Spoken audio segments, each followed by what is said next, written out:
मैं अत्यंत गर्वित बोध कर रहा हूँ कि आज हमें सिरसा में बुलाया गया और ये सम्मान मेरे को दिया।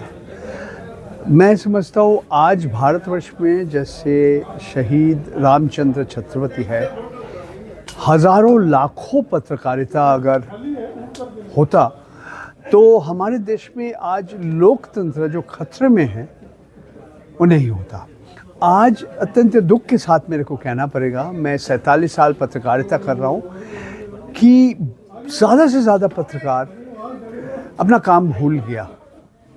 सिर्फ जो भी सत्ते में है, जो भी सरकार में है, जो भी बड़े बड़े पूंजीपति है, जो भी जिसका ताकत है, उन लोग का तारीफ़ करते हैं, सिर्फ गुणगान करते हैं।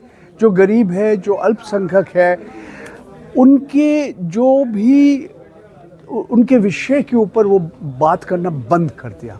तो अगर पत्रकार ऐसे करेंगे तो हमारे देश का लोकतंत्र कमज़ोर हो जाएगा।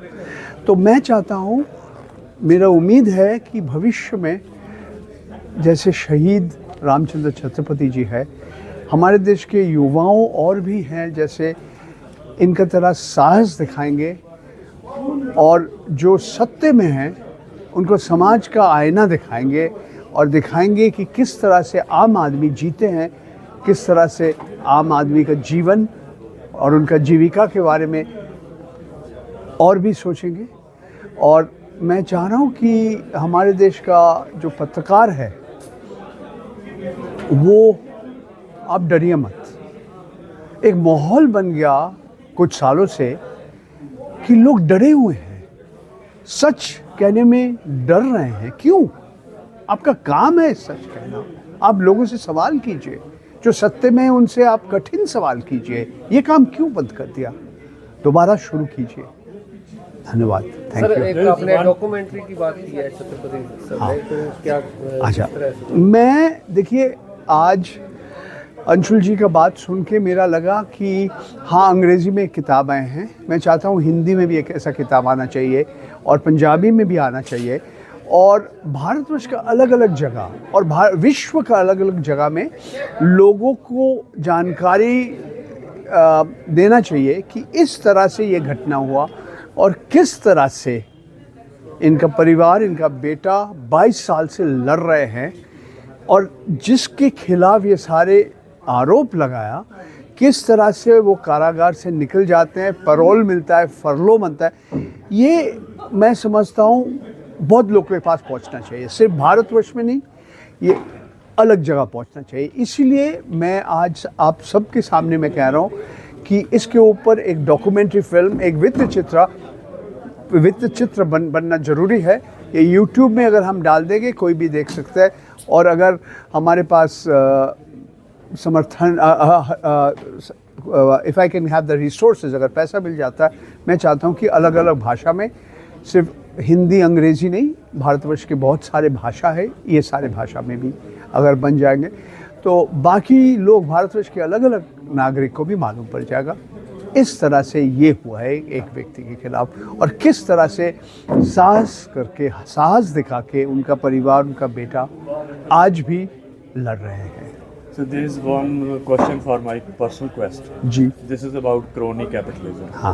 I strongly feel that globalization has led to crony capitalism. You had been teaching management students, and for that, management studies are such that instead of welfare of society in the large, they're only there for the welfare of their businesses. Okay. ये सवाल का संक्षिप्त में जवाब देना मुश्किल काम है, ये बहुत जटिल सवाल है। और देखिए, भारतवर्ष में हम जब स्वाधीन हुए हैं, हमारे देश के प्रधानमंत्री कहा कि हमारे एक मिश्रित अर्थव्यवस्था का ज़रूरी है। इसमें पूंजीवाद और समाजवाद दोनों के सबसे अच्छा हिस्सा हम लेना चाहते हैं। कुछ दशकों में हमने देखा पूरा अर्थव्यवस्था एक विकृत हो गया, डिस्टोर्टेड हो गया। और 90 के दशक के बाद जब ये आर्थिक उदारीकरण के युग में हम लोग आए, लोग कहेंगे हाँ ये अच्छा है, एक कंपटीशन होगा, एक दूसरे के साथ एक प्रतिद्वंदिता होगा, ये हमारे देश के उपभोग का, आम आदमी के लिए अच्छा है। मगर हम देख रहे हैं आज 40 साल के बाद कि सचमुच क्या ये हुआ? नहीं हुआ। ये पूंजीवाद की जगह क्रोनी पूंजीवाद, जो जहाँ पे लोग भाई भतीजा दोस्तों को मदद कर रहे हैं, ये सचमुच पूंजीवाद नहीं है। इसमें कंपटीशन नहीं है। इस तरह से एक तरह से मोनोपोली है। अलग अलग क्षेत्र में अगर देखेंगे, कुछ लोग, कुछ अमीर व्यक्ति पूरा अर्थव्यवस्था चला रहे हैं और इनके साथ जो सत्ते में है इनको मदद कर रहे हैं। देश की संपत्ति, देश के संसाधन निजीकरण करके कुछ लोगों को फायदा मिलता है, मगर ये जो संपत्ति है ये देश के हर व्यक्ति का है, एक दो व्यक्ति का नहीं है। और सिर्फ आपका नहीं, आपका बेटा और उनका बेटे के लिए भी है।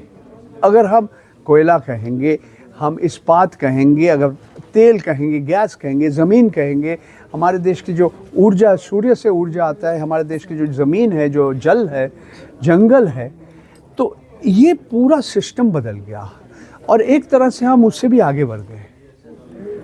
क्रोनी कैपिटलिज्म या क्रोनी पूंजीवाद में उससे भी आगे बढ़ गया। जो सत्य में है और जो पूंजीपति है, दोनों एक हो गया। सीधा बोल देता हूँ इसको, आज नरेंद्र मोदी और गौतम अडानी नहीं है। आप अगर कहेंगे इनके बारे में, कहिए मोडानी, ये पूरा आपको कहानी बता देंगे।